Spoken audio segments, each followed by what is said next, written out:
Hal ibu-ibu dan pemirsa ini berharap masih 2 jam lagi ya Bu. Mohon izin Nyun Sewu Gus Bahak, ini kita akan memberikan kesempatan kepada ibu-ibu nyai yang akan bertanya, dan ini pertanyaannya memang harus ditanyakan pagi hari ini karena kehadiran Gus Bahak benar-benar sudah ditunggu-tunggu. Sepertinya bisa dimulai dengan pertanyaan yang pertama. Sinten monggo. Nggih, monggo.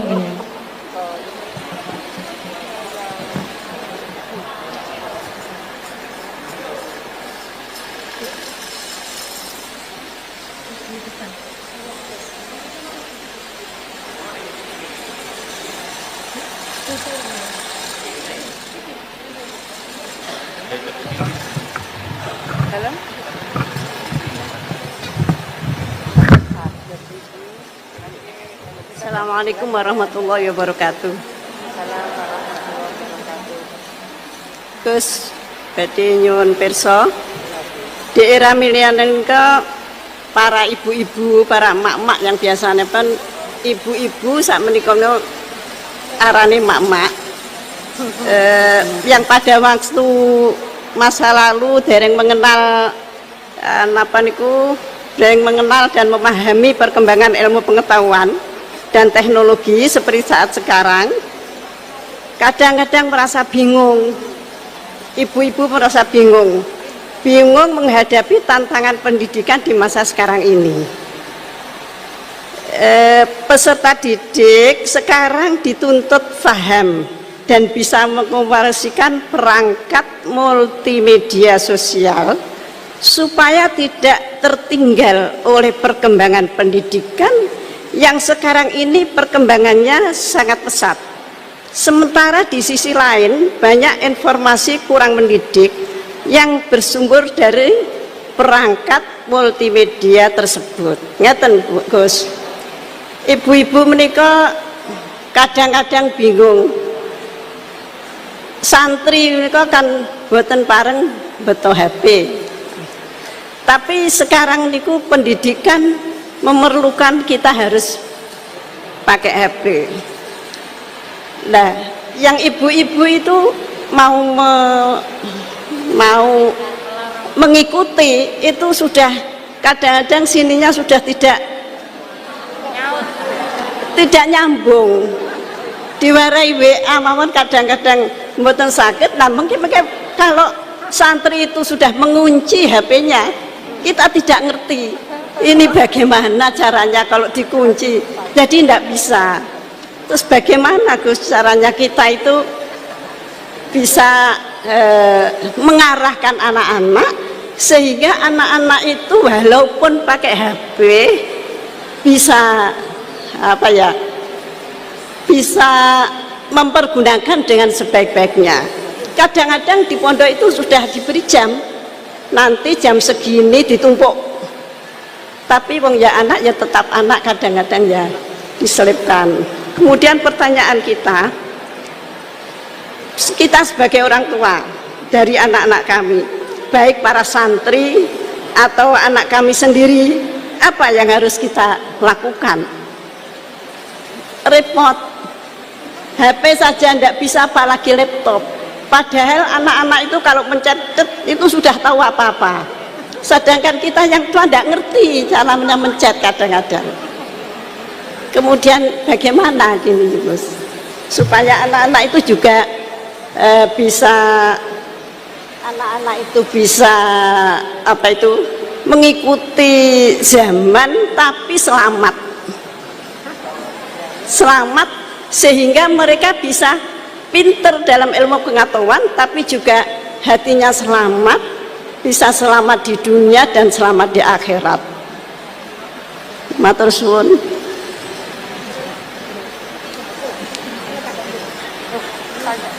Monggo Gus Bahak.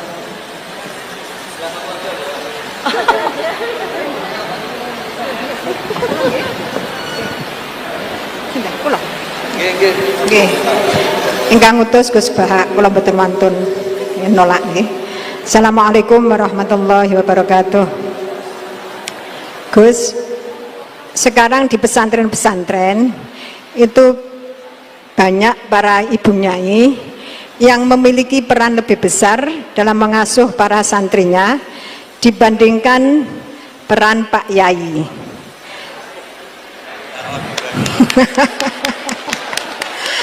Tapi ketika ada ibu nyai yang namanya tercantum sebagai pengasuh, masih banyak masyarakat yang memandang tabu ini Gus, atau tidak etis. Bahkan dalam sebuah lembaga yayasan seringkali perempuan-perempuan itu dimarginalkan, padahal perempuan itu kalau diberi kesempatan luar biasa Gus, laki-laki kalah semuanya. Kadang pendapatnya itu tidak dihiraukan, meskipun sebenarnya bagus. Dan ini loh Gus, saya minta keadilannya Gus. Dalam menyikapi kenyataan seperti ini, kita sebagai kaum emak-emak itu harus bagaimana? Saya menuntut keadilan Gus, dari Pak Yai, dari panjenengan-panjenengan. Terima kasih. Assalamualaikum warahmatullahi wabarakatuh.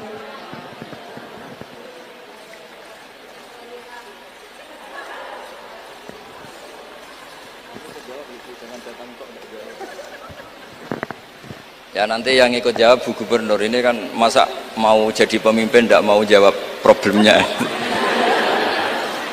Udah datang pakai helikopter, ada pertanyaan nggak mau jawab. Saya ini ganjarannya sudah terlalu banyak, 5:30 sudah datang, nanti diminta ikut meletakkan batu pertama ya. Oke. Terus begini Bu Nyai Nur Iskandar ya. Jadi saya punya cerita dari Bapak, juga cerita ini pernah ngendika Mbah Mun. Ada filosofi ilmiah yang nggak bisa diganggu gugat. Ini harus kita camkan. Misalnya begini, al-insan abdul ihsan. Manusia itu pasti mudah diperbudak atau dikalahkan oleh kebaikan. Singkat cerita, ada seorang kiai waroi zuhud, di rumah nggak ada TV, nggak ada HP, nggak ada motor. Saking inginnya anak itu nggak terkontaminasi TV, nggak terkontaminasi HP, juga nggak sering keluyuran ada motor. Tapi apa yang terjadi? Anaknya ini malah pertama punya HP atau memakai HP dipinjemin temannya. Kebetulan temannya itu tidak sholat. Pertama naik motor juga dipinjemin orangnya yang nggak sholat. Pertama tahu TV juga di tetangga, komunitas keluarga yang tidak sholat. Sehingga perasaan anak ini hanya punya utang jasa sama orang yang tidak sholat. Lama-lama kenangannya apa? Ternyata orang yang tidak sholat itu lebih manusiawi ketimbang yang sholat. Singkat cerita anak ini akhirnya nggak sholat.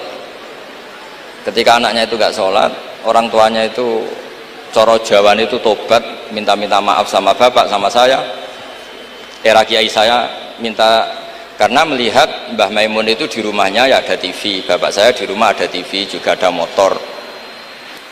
Ketika sowan, walhasil intinya diceritain kenapa banyak kiai alim yang longgar, di rumah ada TV, ada HP, ada motor. Ternyata karena jangan sampai anak kita pertama merasa utang jasa itu sama orang lain. Kalau orang lain ini yang orang nggak bener bisa berabe kan. Nah pondok juga gitu, kalau terlalu ketat HP, terlalu ketat apa, ternyata HP ini barang mewah, barang wow, kebetulan yang nilai orang lain, dan akhirnya santri ini merasa utang jasa sama orang. Nah, ya kalau orang lain ini tepaan orang soleh, kalau enggak. Makanya ibu-ibu juga situ, senyum tuh barang mewah, ternyata bapak-bapak kenangannya sama bakul kopi, tidak sama istrinya. Akhirnya yang diingat ya bakul kopi, karena senyum itu mewah. Ini sekaligus jawab pertanyaan yang enak, minta keadilan. Saya juga minta keadilan. Ya itu sudah komplit, jawaban itu sudah. Pokoknya kita kondisikan al-insan abdul ihsan. Jadi itu tidak bisa ndak. Makanya ngelola anak-anak itu ya harus hati-hati, ngelola istri, ngelola suami, ngelola komunitas masyarakat. Kenapa kiai itu harus dermawan? Kenapa orang baik harus dermawan? Kalau yang dermawan orang fasik, pasti orang fasik ini yang punya pengaruh, karena al-insan abdul ihsan. Makanya ini kembali lagi ke kitab Ar-Risalah tadi. Saya berkali-kali kalau ngaji bilang, tasodaku walau bitol koti wajin. Kamu disuruh sodako meskipun senyum.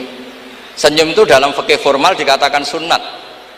Tapi dalam konteks sudah kompetisi itu bisa wajib. Di rumah nggak pernah ada senyum, di warung kopi ada senyum terus. Kira-kira menang mana? Sama.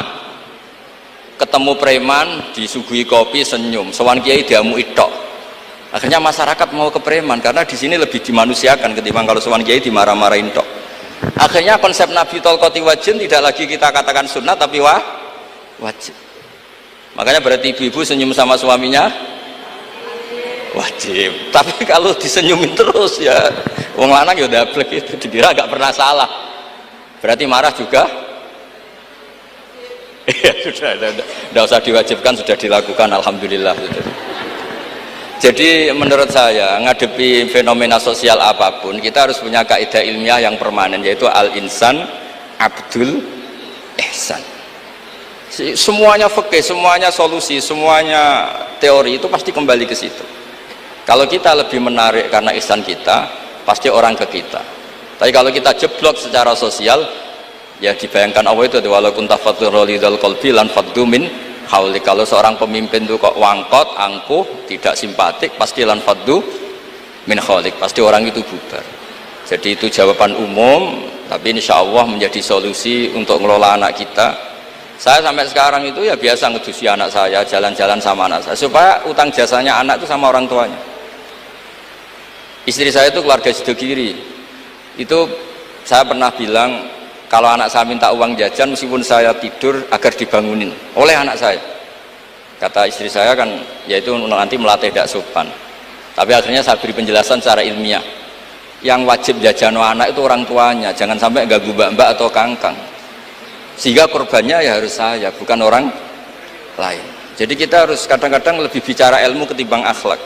Apa artinya anak kita berakhlak sama orang tua, tapi anak kita pas mau jajan ngel-ngel orang lain. Nah hal-hal seperti itu supaya apa?